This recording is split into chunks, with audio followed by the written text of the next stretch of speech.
Hello students, still learning by way and S में आप सभी का स्वागत है। आज इस वीडियो में पार्ट 4 में हम चौथे पद को देखेंगे, तुलसीदास जी के।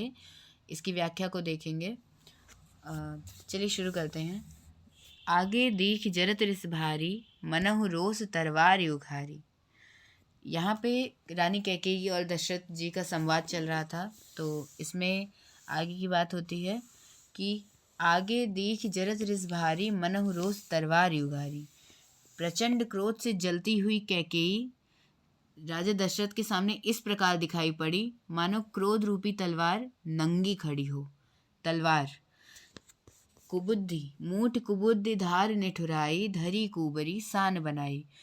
कुबुद्धि उस तलवार की मूठ है, निष्ठुरता धार है, और वह कुबरी रूपी, कुबरी किसकी बात हो रही है? कुबरी अर्थात मंथरा रूपी सान पर धरकर तेज की हुई है।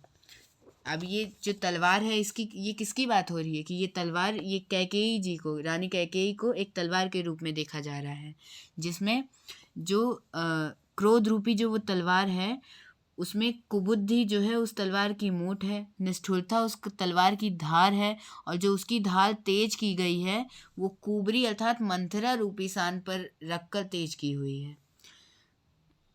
लखी महीप कराल कठोरा, सत्य की जीवन लइहे मोरा। जब राजा दशरथ ये सब देखते हैं तो वो देखते हैं कि ये जो तलवार रूपी रानी कैकेयी खड़ी हैं, ये बड़ी ही भयानक और कठोर हो चुकी है। और वो मन ही मन सोचते हैं, सत्य की जीवन लइहे मोरा, क्या सत्य ही यह मेरा जीवन लेगी?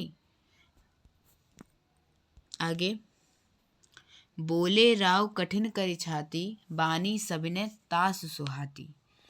राजा दशरथ अपनी छाती कड़ी करके बहुत ही नम्रता के साथ उस कैकेयी को प्रिय लगने वाली वाणी बोलते हैं, जो उनके मन को भाए। क्योंकि वो वैसे ही क्रोधित हैं, तो उन्हें वैसे भी क्रोध से बात करना तो फिर बात बिगाड़ना होगा, इसलिए वो बहुत ही नम्र स्वभाव से बात कर रहे हैं कि किसी तरह रानी कैकेयी समझ जाएं।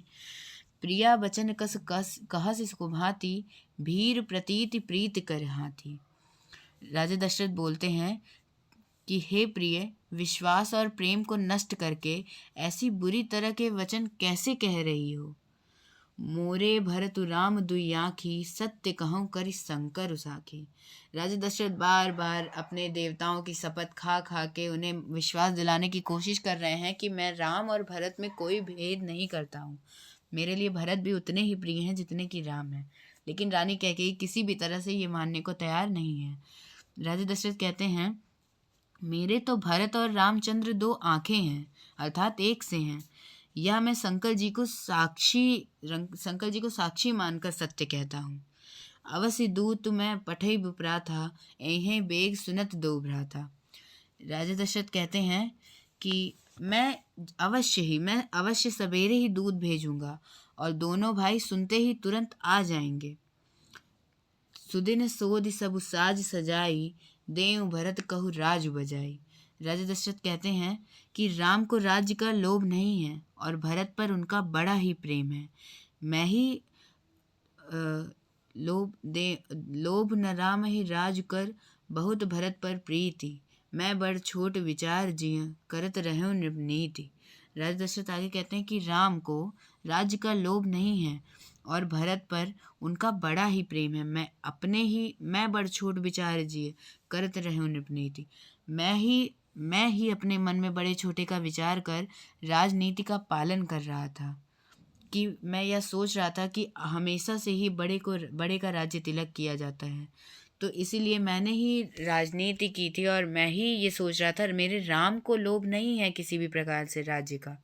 ये राजा दशरथ बार बार समझाने की कोशिश कर रहे हैं, लेकिन रानी कैकेयी समझने को तैयार नहीं है। यह पद यहीं पे समाप्त होता है। इसमें काव्यगत सौंदर्य भी है।